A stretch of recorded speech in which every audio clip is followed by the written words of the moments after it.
Good afternoon, everyone. We'll wait another minute for the attendees to join.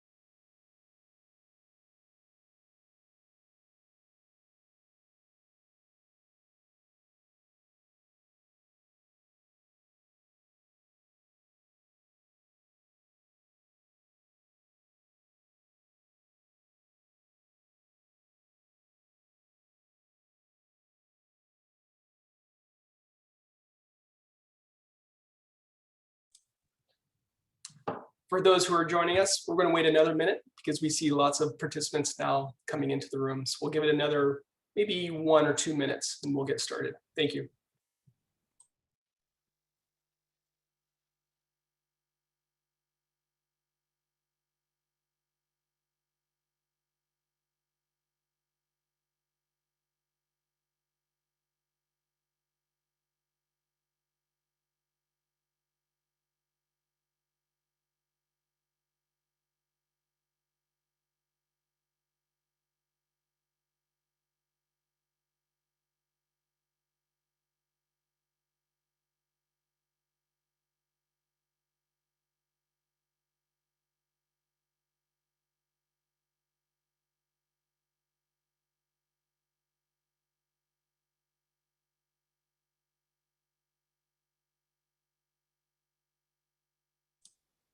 It's wonderful seeing all the greetings coming in on the chat function.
All right, I think we'll go ahead and get started.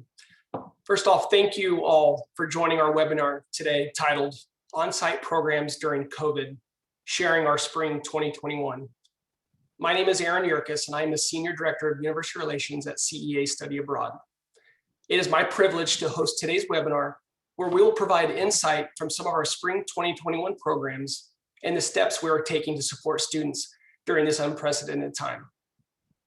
Over the past few weeks, my colleagues and I have had conversations with partners where they're interested to hear more about the programs we were able to run this spring, as well as about the plans that we were able to put in place to set the students up for a successful experience. We also know that many of you are currently deciding to run summer or fall programs. So we thought holding a webinar showcase how we were able to make spring programs possible may benefit you in advocating for or running your own programs.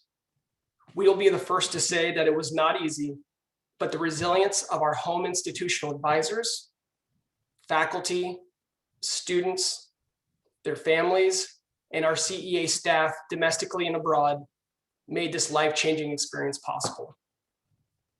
The presenters today include Elizabeth Cather, CEA's Director of Health, Safety, and Student Affairs, Alexandra Mitchell, Director of International Programs for France at CEA, and Enrique Figueres, Vice President of International Programs, CEA Spain. Once our presenters have concluded, we'll be using the remaining of the time to answer questions from the attendees. If you do have questions for us, please submit them in the Q&A tab at the bottom of the webinar, not in the chat function. Thank you. I will now turn it over to my colleague, Elizabeth Cather, Director of Health, Safety, and Student Affairs. Hello, everyone. It is so nice to be with you today. I really appreciate your time and attention. And the big question is, how did we get here? How did CEA decide to navigate hosting students abroad at this challenging time? It really comes down to 2 points. The demand of our students who reached out after having their spring terms cut up short in 2020. How could they resume an experience or again, get abroad? We know there was a pent-up demand. Students were very eager to resume earning credits, to get away from their families, to have their sense of adventure and normalcy return to them. Even though it is a pandemic, they wanted to be anywhere but home at this time. And also the desire and the willingness of our on-site staff to share their culture, even during these challenging times, to welcome students abroad and demonstrate that learning can happen in a pandemic. So practically speaking, there were a few more details we had to work out. I'll have my next slide. Thanks, Kate. Safety protocols. I think we've all been consumed with reviewing and looking at information. At CEA, we did a deep dive into the CDC's protocols, but we also looked at other medical authorities, Yale, Harvard, Mayo Clinic. We looked at what campus partners were doing, understanding that our dynamic being abroad also required us to look closely at local authorities and requirements from the European CDC, particularly on living environments. How were we going to host students with homestays within the family bubble context? And of course, the big 3 are always social distancing, using face masks, personal protection equipment, and making sure students had access to COVID-19 tests, whether those were quick tests, PCR tests, or antibody tests. I know that social distancing is one of those challenges that we have with this age group. And we've been very successful.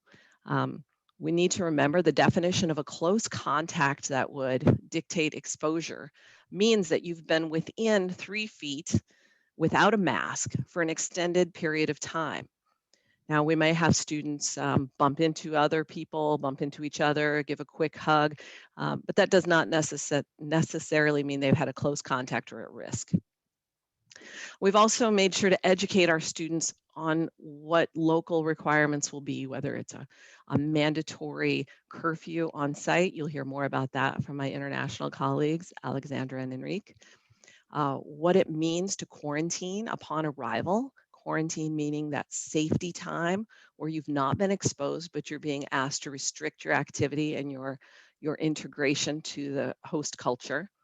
Or what it means to self-isolate when you have been determined to be a close contact or to have been exposed, and you need to stay to yourself, even within your apartment bubble, your family bubble, and a homestay.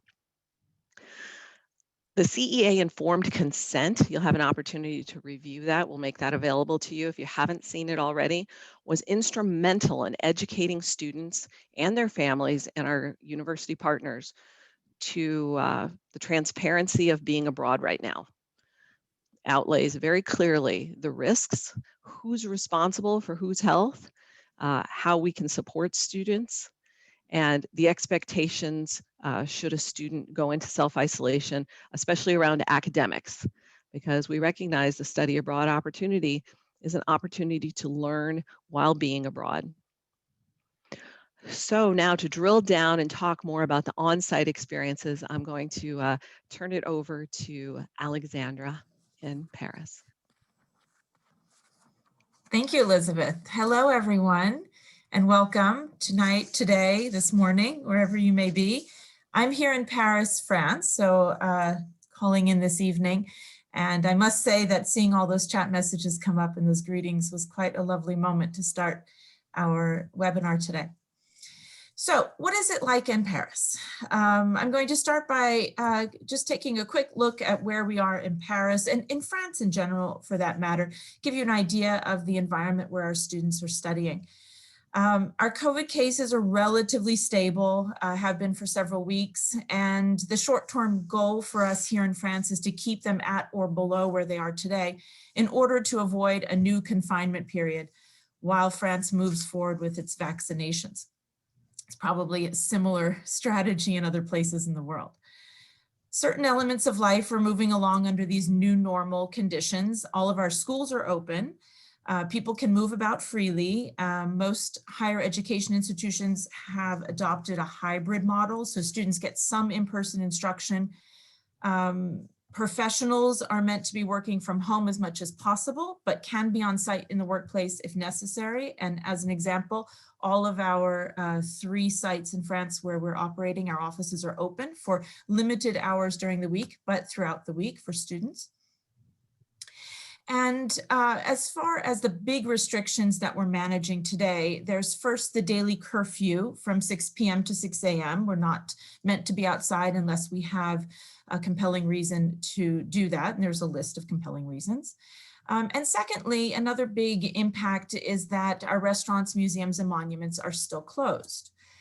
So from the perspective of a study abroad student on site right now, what we're kind of seeing is, this limitation of access to restaurants, cafes, social time around food. We're also seeing that their nightlife is restricted, obviously. They're limited to socializing at home. And of course, another big change for them compared to normal times is that their travel is very limited. They're visiting sites that are close to their city within France, but at this point, there's very little travel outside of France, if not none.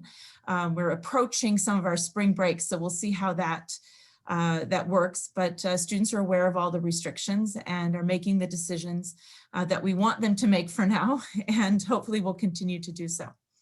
So otherwise, we see the streets full of people who are out and about. Of course, it's fewer than usual, but still busy, and at peak moments of the day, we see loads of activity, just your typical buzz in a French city.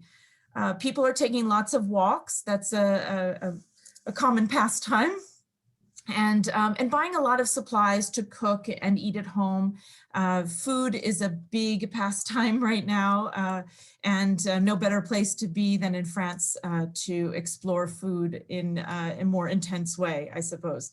But people are also enjoying just discovering neighborhoods and being at home, meaning in their home cities a little bit more than usual, getting to know their home cities again. You see people commuting back and forth. All of our public transportation is working across the country, and people are still getting together in small groups for socializing and trying to just enjoy life as much as possible. On our next slide, you'll see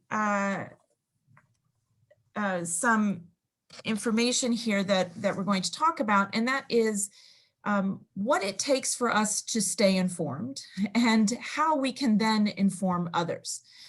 So with this situation that's evolving very quickly and even sometimes daily, and we've even had the case of 2 changes in 1 week that are quite significant most recently, staying informed is key, and it is also, it takes a certain amount of commitment to stay informed.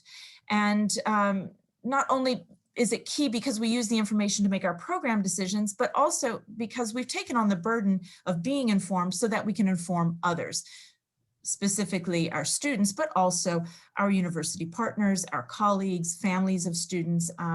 We've really taken on that responsibility to be informants and to be able to respond to questions.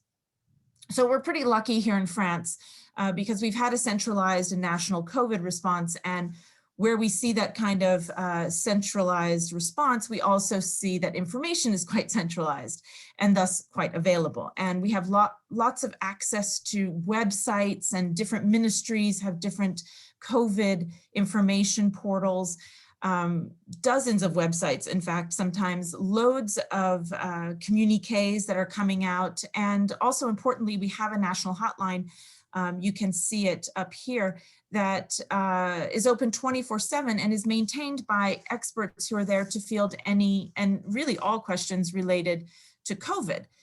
We've also got two important apps here. We have a national app for monitoring updates in the situation.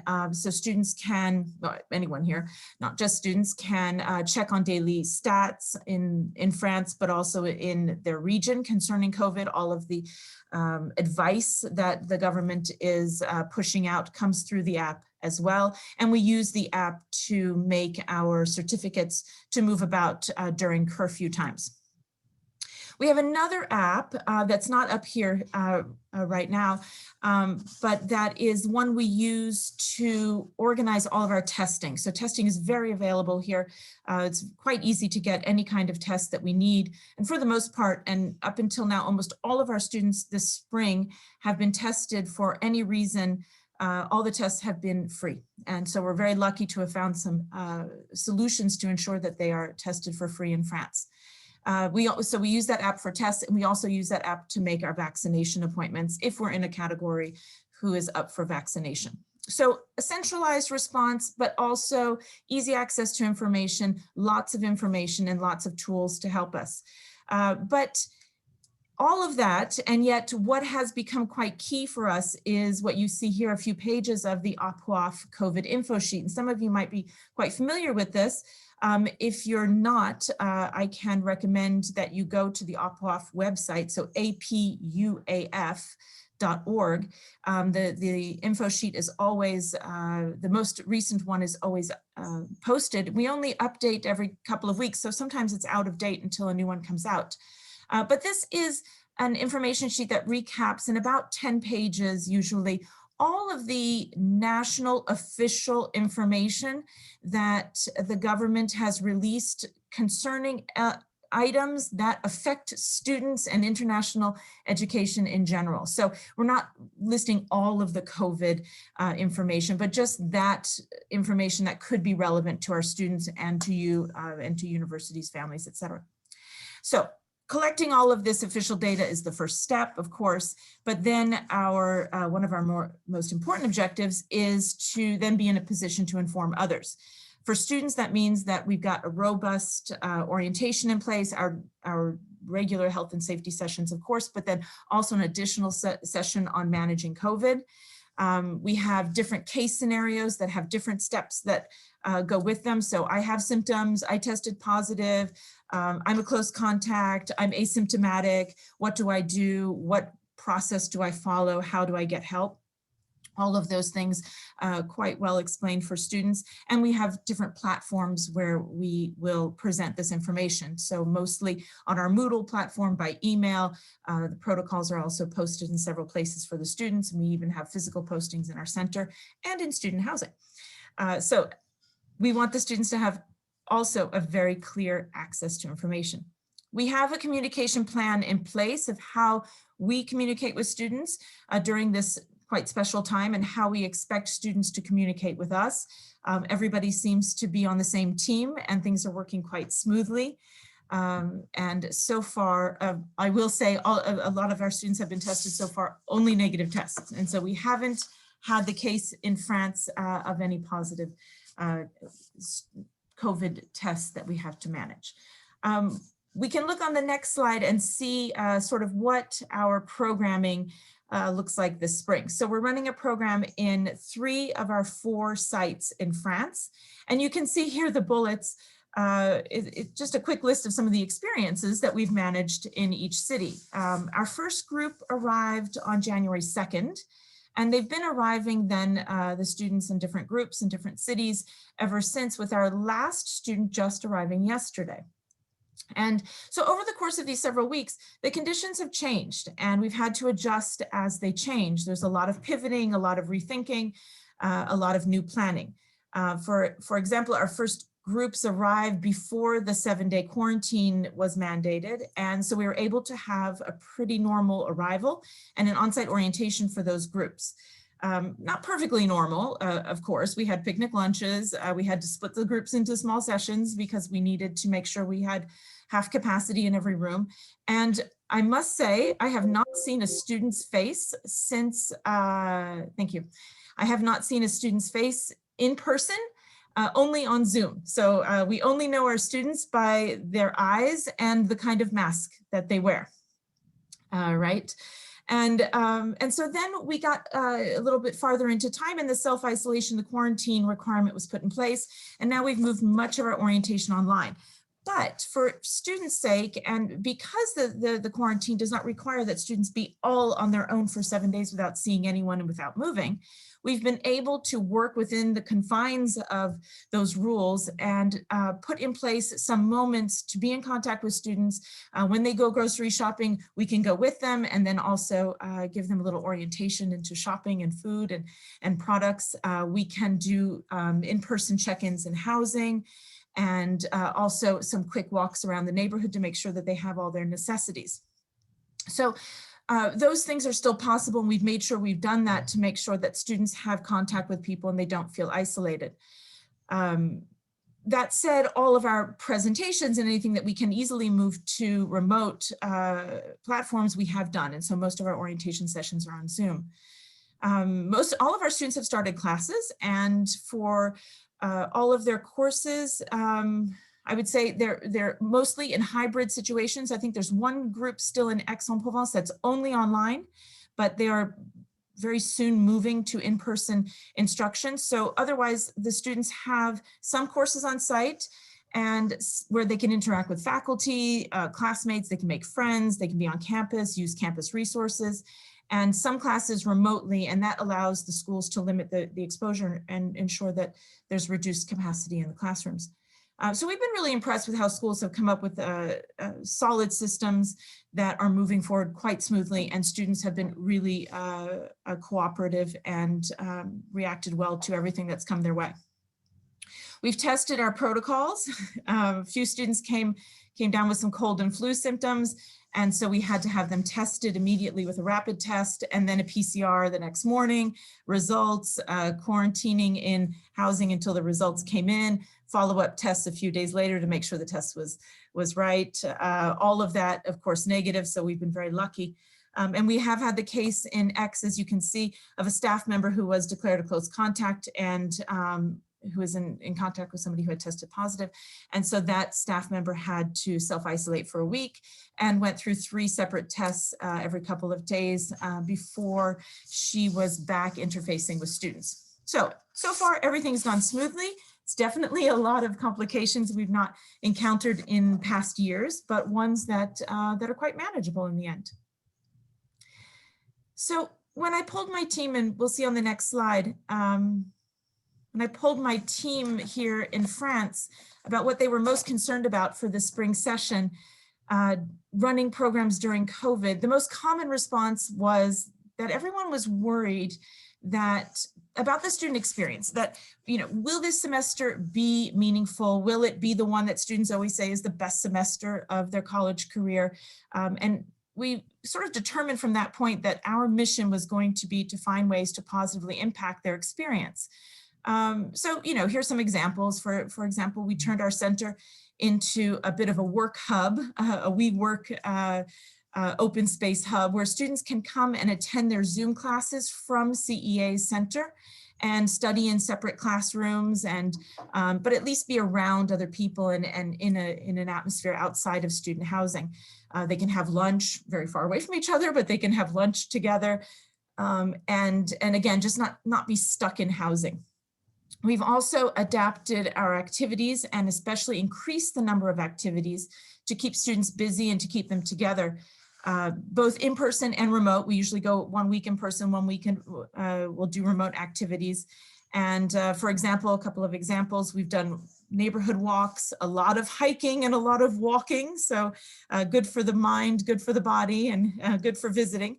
And we've also done some virtual food courses, cooking classes, and a stretching and meditation activity, a lot of wellness activities that we've done. Just last night, we did a remote cheese tasting in Paris where students picked up their pack of cheeses, went back to housing, and in the evening, we all signed in on Zoom and went through the cheeses together like our regular workshop, but everyone in their kitchen, right? So we've put in place contingency plans in case a student needs to self-isolate. How can they continue their education successfully? As we know, last year that was much more complicated. Everyone has really picked up new tools and platforms, and things are working well there. Also, what happens if a faculty needs to self-isolate? How can we keep a course or a program going? Those are all sort of contingency plans that we put in place and we're ready to implement. Some things we expected that have happened. Students miss their social lives for sure. They miss going out, meeting people at night. And of course, they would love to travel more than they are able to. However, we've also been quite surprised. We've noticed that students study more. They're more interested in the local environment. They're more interested in the French language, in customs, and food. I mentioned here more integrated, more local. This is a year with almost no tourists in our cities here in France. Only locals are out and about in the cities, and our students aren't perceived as foreigners as quickly as they would be in normal times. And so the assumption is that they're local, and that really gives them a comforting sense of belonging and encourages them to sort of feel more part of the culture and learn more about it. Less travel means less time for, means more time for homework. And it also, in a way, sort of takes the pressure off of students to squeeze in this unnatural number of experiences in a short time, you know, the multiple countries in a 2-week period. And so students have told us that, yes, they wish they could travel, but they're still having a meaningful and exciting experience. And one student even said, I still have goosebumps. And so for me, this has been a great semester so far. So that's all I wanted to share here. Now I'm going to pass the floor to Enrique Figueras, who is our Vice President of International Programs in Spain, to talk to us about how things are going in Spain. Well, thank you, Alexandra. Well, in this day and age where international traveling is kind of rare, I was hoping to offer you a quick pic of Barcelona through the windows in the back, but it's kind of dark in this side of the world. So I guess a partial view of my office will have to do for today. Okay, hoping that you can come to Barcelona sometime soon. Alexandra did a very good job at and did a very good overview of how things look like in France or in Paris, and they don't look much different in Spain. There are some differences that I'm going to highlight pretty quickly, but for the most part, it's pretty similar to what Alexandra highlighted. The main difference I would say here is that things are decentralized. So we're handling this crisis in a more regional way. So like each regional government is making their own decisions, which affects the way we can manage the crisis in Spain. So each CEA site needs to adapt to whatever restrictions they're facing in their own cities or their own regions. So we also have a curfew. In our case, it's like 10 p.m. Pretty much in the entire country. I think Madrid is a little bit later. For the most part, it's 10 p.m. Traveling is very restricted. Restaurants, on the other hand, are partially open, so students can actually go and enjoy meals, but like at a very restricted time. So like 2 hours for breakfast and 2 hours at lunch, something like that. While in Madrid, for instance, again, decentralized model, they're open until 9 p.m., I believe. Schools are all open, from kindergarten to universities are open, although universities for the most part, and especially large institutions, classes are online. And obviously nightlife is non-existent. So the picture looks pretty much like France, but we need to adapt to whatever our regional government is telling us, which makes it a little bit more challenging because there's different sources and it may be confusing at times. So we need to guide students through whatever new restrictions arise. So what I want to focus on first is how we safeguard our safety of our students on site. So I would say that there's three central aspects to this experience for students, not only this semester, but in any semester. And the three aspects are studying, living, and socializing. So in terms of studying, our students take courses at local universities and also take courses at our center in Barcelona. As I mentioned, public universities, large public universities where our students are studying, for the most part, are offering their courses online. Some courses with smaller enrollment are hybrid, but our students are enrolled in mainly on online courses at local universities, and some of the courses are hybrid. At our center, they come to class twice a week, and they have their classes here at the center. We've adapted our study center according to local government regulations.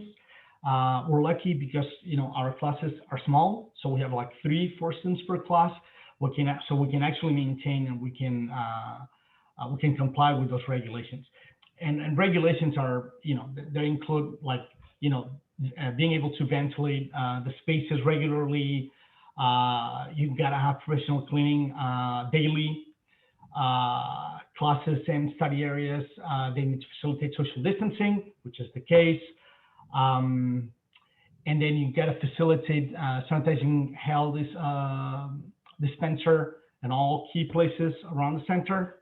Same thing with sanitizing cleaning kits, which is also the case. And masks are mandatory throughout all common spaces, classes, and study areas.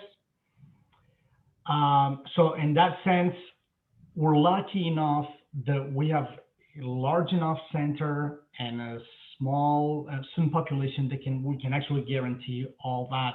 So that's why students actually come to our center, and we do feel that it facilitates the instruction, but it also facilitates the experience for them because they have some sort of contact not only among them but also with us.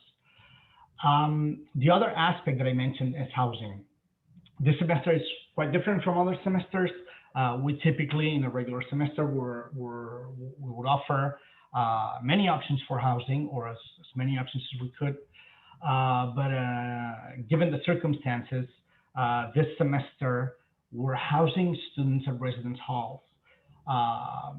And the reason being because residence halls do follow strict protocols, and it is a very safe way to have your students on site. Not only students have to or have to follow our protocols, but they also have to follow the residence halls protocol. So it's like sort of like having a very strong ally in our efforts to have like a safe program in our cities. So at this residencias or dorms or residence halls, all our students have a single room with their own bathroom.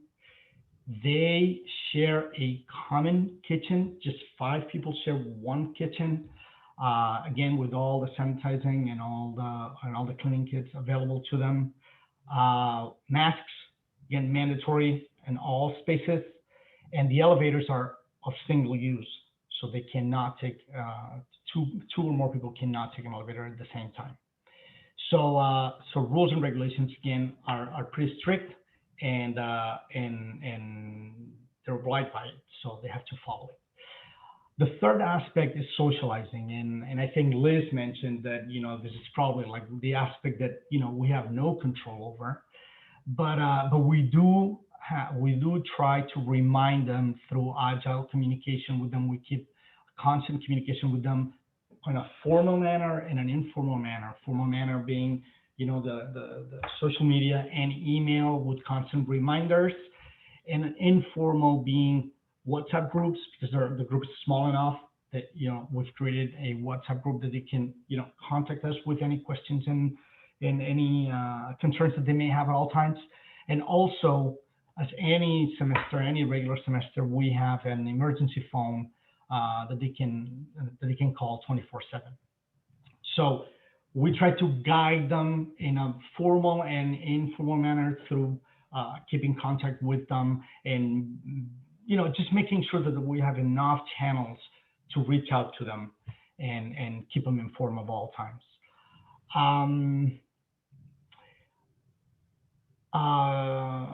Next slide, please. So one of the aspects that have been more impacted in this semester, as you can imagine, are cultural activities and excursions. The first aspect that I want to highlight is that you need to focus on what can be done. There's a lot of no-nos, and if there's a no-no, we better not waste any time and just try to see what kind of activities we can offer to students, and we can only plan on the short time, because restrictions change on a weekly basis and sometimes on a daily basis. So we favor outdoor activities. We favor providers that we've worked with before, then we can make sure that they follow and they stick to protocols. And so far, just like Alexandra mentioned, we've done a lot of walking, and we've done a lot of touring the city, touring neighborhoods. But the difference is, as I mentioned before, restaurants are open, museums are open with limited capacity. So the first couple, 3 weeks, we've done a lot of outdoors activities and walking through the city. And now we're moving to a next stage. If no restrictions apply, and we see that the trend continues to be this sort of like situation under control. If we're not facing further restrictions, we're looking at taking them into museum visits, taking them into like a Civil War bomb shelter from the 30s, and a cooking workshop. What's the advantage? The advantage is that, given that they're small groups and these venues are thought for like larger groups, we can guarantee the social distancing. We can guarantee some all the safety measures. So in that sense, that's why we're exploring these new options and hoping to give students like a broader view of the city. But again, the challenge is the planning. The challenge is that you can only plan a week in advance. Students know that, and we tell them every Monday, we tell them what the activity will be on Friday, granted that there's no changes throughout the week. Next slide, please. Okay, one of the challenges in planning these programs and in not only activities, but like how are we going to handle programs on the ground if there's such thing, right? Because we didn't know until the very last minute. Well, one of the challenges was staff. As you can imagine, and I'm sure you've gone through this at your institutions, when your activity goes down to zero, you have staff at different sites at different places around the world, and you need to figure out what to do with the staff and how to do it. So what we've kept in mind in going through this process with our staff are two things. One, obviously, the first and most important is compliance with all the laws and regulations in different countries. But what we've kept in mind are two things. One, that we wanted to be operational at all times and be able to respond to whatever program or to whatever number of students that we needed to assist or host in any city at any given time. And two, another aspect that is an ongoing aspect is we don't know how this will evolve, and we don't know what our needs will be, from this day on. So we need to make sure that we stay connected with the teams so we can react fast and make sure that we can build programs as we go, because we do have the resources, we do have the people, and we do have the experience. Things that we've noticed with the smaller teams that we have on the ground, and if I have to highlight some positives of all this, if there's such a thing as a positive aspect, is that the cohorts are smart.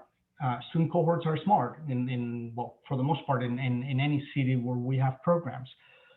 So that means that the ratio student staff, it's favorable to students. So that guarantees that students are well taken care of, and their needs are well taken care of while they're on site. Another thing that it's not that we're noticing now, but it's more noticeable now, is that most of our teams, and I'm speaking for Spain, but it's also true for Alexandra and her teams in France. Most of our teams are very experienced. So this is a very challenging situation. And what I've noticed is that I've always appreciated that experience, but it's now that I treasure that experience, because it makes it easier to maneuver through these difficulties and to plan as we go, if you will, with people that have dealt with difficult situations before, but they've never dealt with this situation before, but they're doing their best to adapt to the needs that arise, daily and weekly and monthly basis.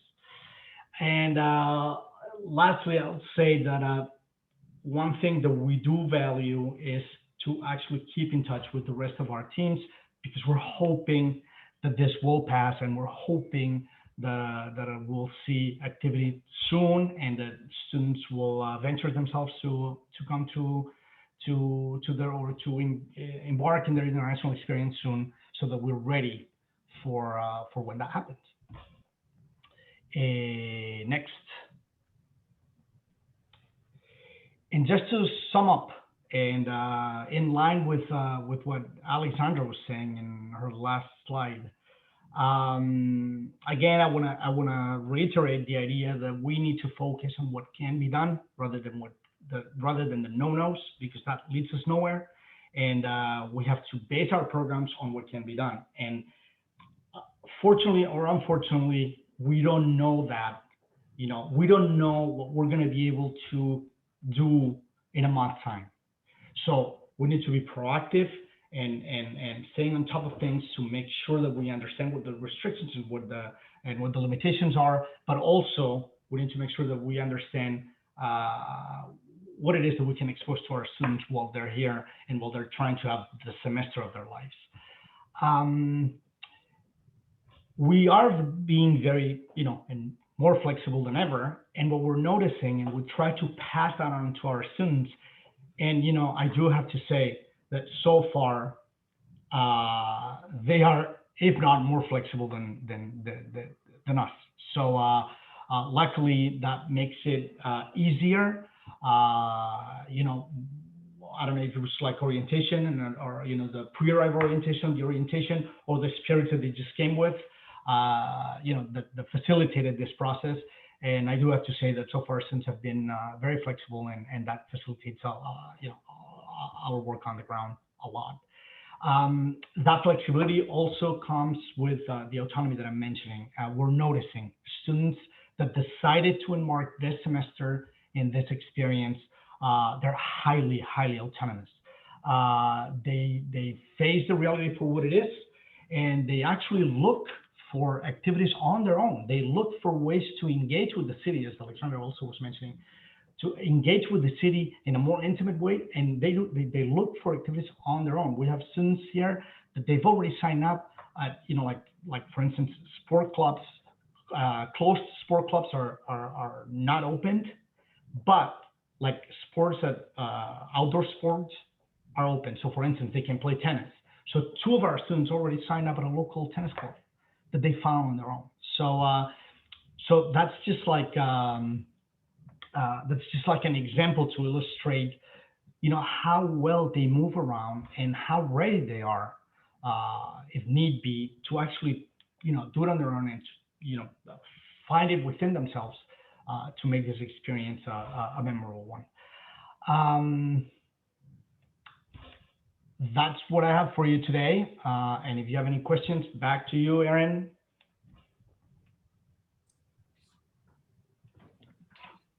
Wonderful. Well, we did have a short video from our students on site that we wanted to show everyone, but given the amount of time of us going over a little bit, what we thought we would do is include that video in our follow-up email to all of you, knowing that we really want to get to some of the questions. So since we have everyone here, we thought we would just skip that 2-minute video, include it in the follow-up email so we can get right to the questions to help address those for everyone. So, first one on the list. And panelists, please jump in and answer these questions as you see fit. How are you engaging students in those critical first few days on site, particularly if they have a required isolation period upon arrival? I think that we answered this quite a bit in our presentation, so maybe, and not to give too many details, but we do in France have the 7-day quarantine that's required. And so, as I mentioned, we make sure that we have a checkpoint with students at least once a day. In fact, it's been more than once a day. So we try to see them in person every other day by way of doing a grocery run or a check in housing. And otherwise, during their 7-day quarantine, they're in orientation. So we're spending quite a bit of time with them on Zoom. And then every time they need to go out, we try to join them to make their day a little bit brighter. In our case, we don't have to face any quarantine or isolation cases, but I do have to say that we anticipated that possibility, and we talked to the residence hall. And then the reason why we picked the residence hall where they are is because they took that into consideration, and they guarantee that if there's a need for isolation, they have the facilities and they have the means of bring food to their rooms, and making sure that they stick to the isolation time and the quarantine time. That's a great point, Enrique, and that is a great use of that residencia service. I wanted to highlight too that although we've had no students test positive on site, and a quarantine when they arrive has a slightly more flexible, Alexandra mentioned, compelling reasons where you can leave, because you have a negative test when you've arrived in the country, and you're permitted to do some essentials like grocery shopping. As she mentioned, they go with the students to make sure they can navigate the shopping in a new culture and buy what they want to get. And self-isolation, we have a pretty stringent protocol that you'll find in line with some of what the CDC has posted, and also local requirements for family unit bubbling within their apartments. A student would be required to stay in their single bedroom space. And if they have a roommate, obviously we move that roommate out. Flatmates are considered part of the family. So think about it as if someone in your household were to self-isolate. You keep them in their bedroom, they stay there. If they need to use that family bathroom, if they don't have their private bathroom in your home, then that bathroom gets sanitized after that individual uses it very thoroughly before anyone else goes into it. We've seen successful self-isolations on our own team here domestically. So we feel that we can put this protocol in place really well should we ever have a student test positive, but we've been fortunate not to. Just wanted to tag off of those two responses to talk a little bit more about quarantine and self-isolation. Students do quarantine in their address, their CEA assigned address, or if they're independent housing, they quarantine in that address, which is the address that they give local authorities upon arrival. Excellent, thank you. Another question came in. Have you noticed any increase in requests for mental health services?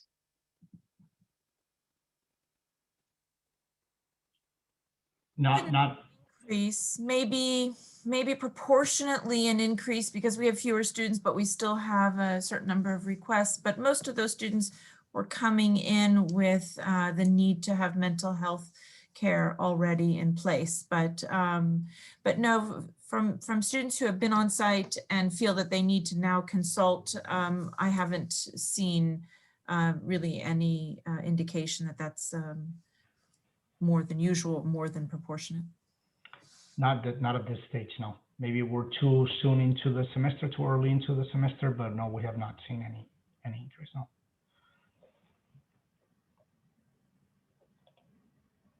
All right, another question came in about how many students do you have in Spain right now? And if my numbers here are correct, I think as far as our cohorts, we have 2 in Alicante and 5 in Barcelona. Is that correct, Enrique? That's correct. 5 and 2, yes. Okay. Another question came on that I was going to put in my conclusion was where we can find the COVID-19 prevention guidelines and standards. I'm not sure if that means regarding CEA's COVID-19 messaging, which you can find on our website on the main page. There's a link there. Let's see here. Do you foresee, this might be a question for Liz, do you foresee CEA requiring a vaccine in the future for student participation? At this time, and we have posted this on our website too, no.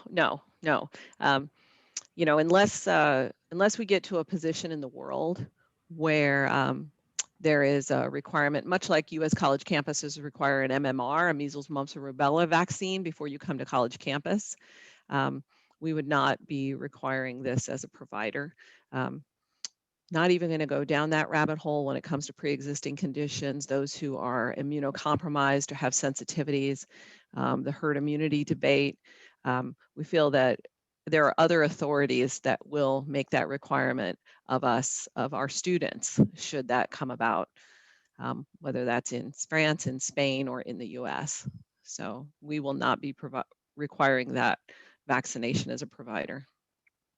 Wonderful. Thank you, Liz. We also had another question regarding numbers in France, and I believe we have 9 in Aix-en-Provence, 2 in the French Riviera, not including our first year experience program with Colorado School of Mines, and then in Paris, I believe we have 3. Yeah, and so in Antibes, we have a total of 22, I believe. 22, 9, and 3. Wonderful. Excellent. Thank you, Alexandra. Another question. What kind of training preparation was provided for host families? This is a good question, and I really appreciate being able to tell you that we do have students hosted with homestays right now in Costa Rica, in France, and a lot of that goes to the spirit and the willingness of homestays to open their homes and discuss what kind of cleaning should take place as they welcome a student into their family bubble. Our on-site staff who spoke with their homestays asked, who's willing. They did a thorough review of local regulations and what local requirements would be as if you were opening an Airbnb or a hotel, and then combining that with the CDC expectations for family living. What does it mean when you cohabitate as a family or in shared apartments? We have roommates, and the CDC does a great job of reviewing what that should look like. Students and their host families sign an agreement as to respecting those cleaning regimens, where shoes are going to be placed, how they will interact should someone in the family test positive or if the student tests positive. Again, we've been very fortunate because our homestay families looked for those students to welcome them back on site, to provide that connection to the culture. And those students really value that immersion, especially in this time when family support helps get you through the unknowns and as regulations change. So short answer, education with the family ahead of time, education with the student ahead of time, the family and student consent form, and then our regular ongoing check-ins and following local protocols. It's worked out really well. Wonderful. Thank you, Liz. Another question came in here. How might CEA restrict enrollments for certain programs this fall in order to help maintain reasonable COVID protocols and minimize potential risk for students and staff?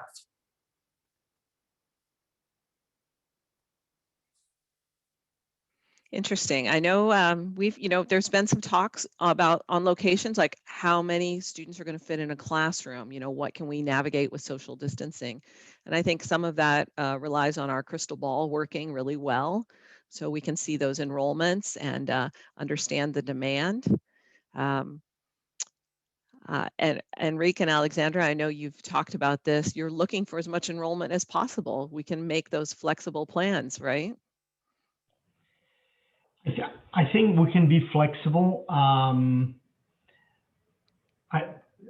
would say that I don't anticipate, and maybe I'm wrong, but I do not anticipate the need of restricting attendance in the fall. However, having said that, we did work on a plan on how many students can we regularly host in our center.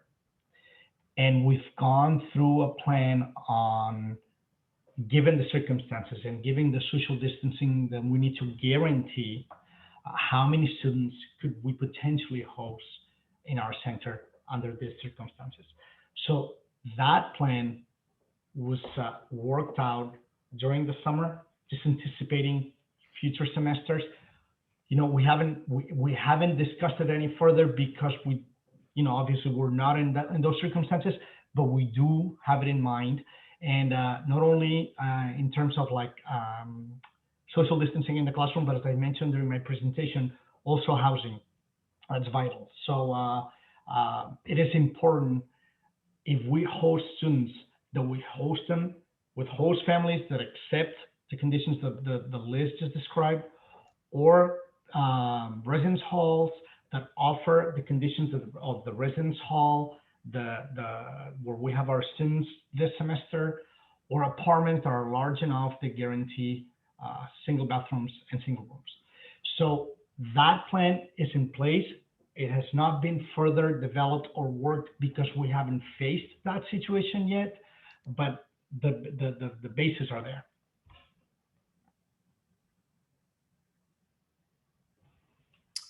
All right, this is in regards to France.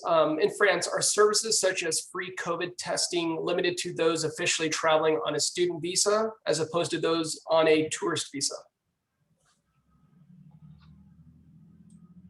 Right, so this is the new development from last week. Before I answer that though, I've seen that, that one question came in the Q&A that I answered, but others are answering it. There's currently no news and no plan that we are aware of, or that the public is aware of, for any requirement of vaccination to enter France.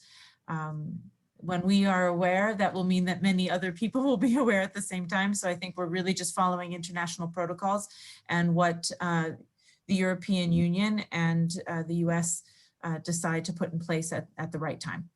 But that's not really a question on the table right now, at least not publicly. So concerning the difference between a visa and the under 90-day programs, some of you may know on Thursday night, Friday morning, depending on where you are in the world, the French government further restricted the arrival of people from outside the European area, so European Union countries plus a few others. And those restrictions are meant to be temporary, at least that's what it has been announced, and are meant to really deter these new strains of COVID from circulating too quickly. And so right now, the French government has established that only students with semester-long programs, so by default that would mean that they have student visas, though we had 2 CEA students arrive after that was put in place without student visas, and they arrived without trouble. So it's really meant for students who are in a spring semester right now can come, and everyone else hold off. And so what our advice is to everyone is just give it a few weeks, see how things evolve. This is meant to be temporary, and we hope to be back in a place very soon where we can plan for summer short-term programs programs, under 90-day programs, the way we have been up until now. Wonderful. Thank you, Alexandra. And I know we're coming towards the end of our webinar, but I may take just one or two more questions just for an extra 5 minutes before we wrap up here. For those students that you've been able to engage with, what was their motivation for going abroad? Like working through this pandemic to make it happen? Have you had a chance to connect with them? One of the questions was, what were the students motivated to go abroad for different reasons? Do they seem genuinely content with the limitations that are put in place right now?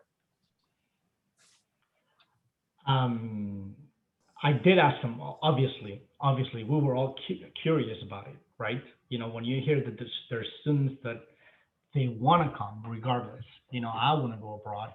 And, you know, like you live the pandemic on this side of the world, and, you know, you have the connectivity with the US, but you know, you don't necessarily understand those motivations, right? So that's what the first thing we did, you know, when they first landed, it's like, what are you doing here? You know, why are you here? And basically they said, for the most part, they said, we were tired of classes online. We wanted some human contact, and anything is better than my bedroom in whatever town or whatever state back home. So they were eager to leave the country or the reality. I don't necessarily think the country, but the reality that we're in.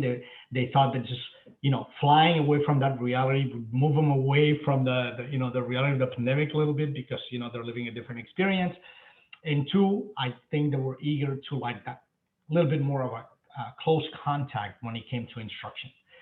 So I'm guessing they got a little bit of both here. So and I haven't heard any complaints thus far. So you know, hope that it continues to be that way. And I'll add to that we actually have one student on site this spring who was on site in Paris on a different program in spring 2020 and was sent home. And so decided that that was not a sufficient study abroad experience and came back this spring. And so to add to all of the reasons that Enrique listed, which are very similar to the ones we've heard from our students, we have those let me try it again students. Wonderful. And then one final question to all panelists. What are you most looking forward to regarding the upcoming summer and fall terms?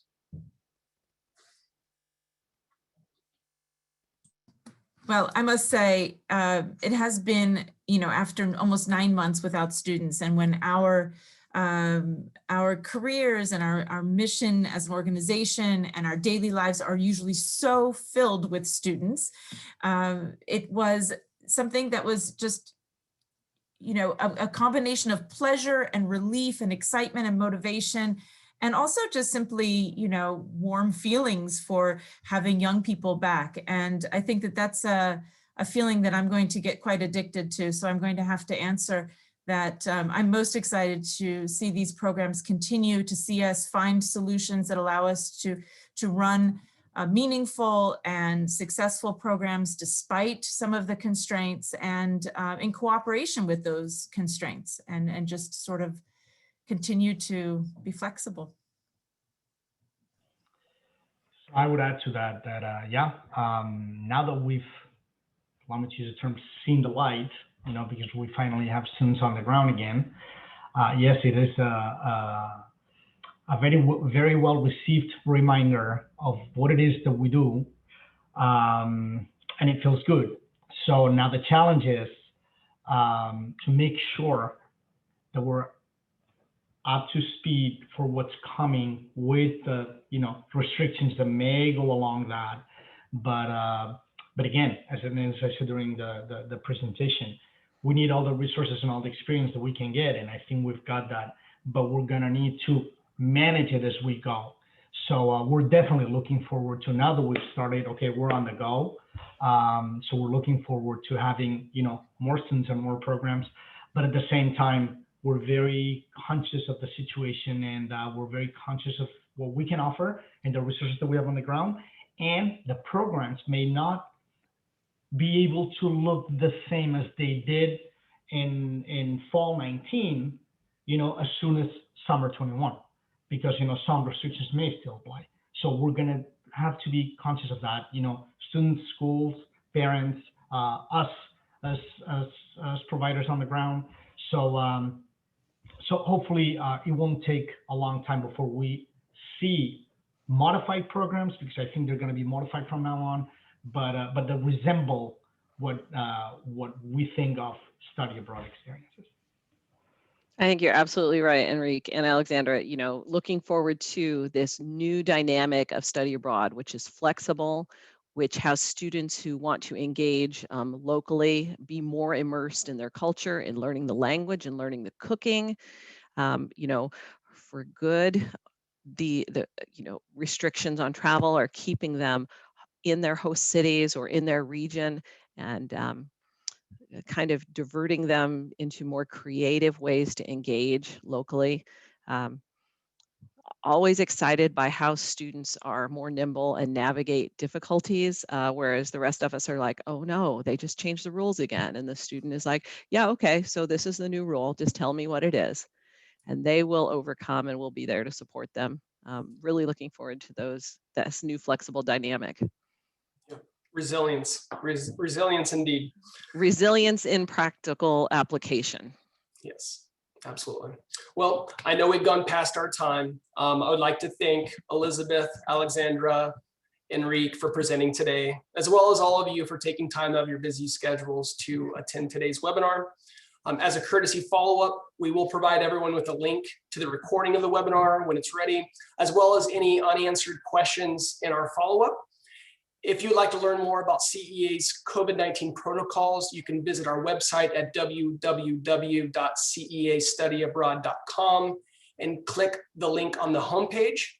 If there are additional questions that you would like from us, to get answered from us, please reach out to your regional director, and we'd be happy to address them for you.